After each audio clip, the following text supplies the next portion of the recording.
I roto I ngā marama nei, kua rite tonu te tapahitanga o te hiko ki te reo irirangi o Raukawa FM I Tokoroa e te umanga hiko o Tenex.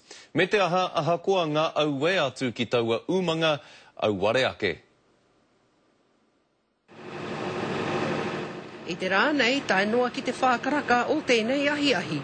Koe nei ana ke te manawa whakahaere I ngā mahi ki te teihana whakapāho o Raukawa FM ki Tokoroa. Ko nui ake nai nei tā mātou utu I te uira, I te mea haringia mai ana he ngāngara, he mihini ki te whakahaere I tā mātou uira.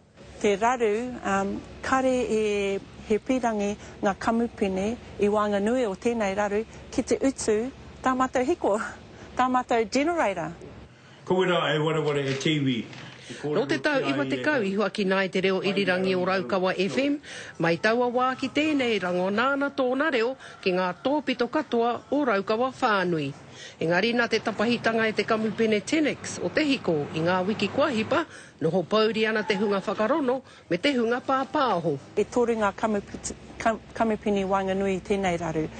Ko te kamupene tuatahi, ko te kaunihiro o tēnei rohe, South Waikato District Council, tuarua ko Countdown, te kamupene tuarua, me Tenex Power, te kamupene mo te hiko. Kare tino aro mai ana ki ngā mātou tono, ki ngā mātou pātai.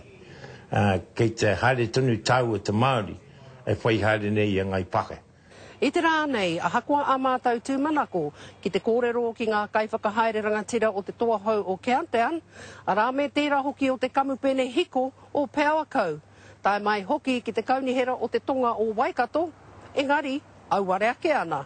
He kore aro mai ki ngā pātai, o hino he pātai, kāre he utu mo te pātai. I te kore tonu e nei raru e tau, ka riro ma te kōti e whakawā.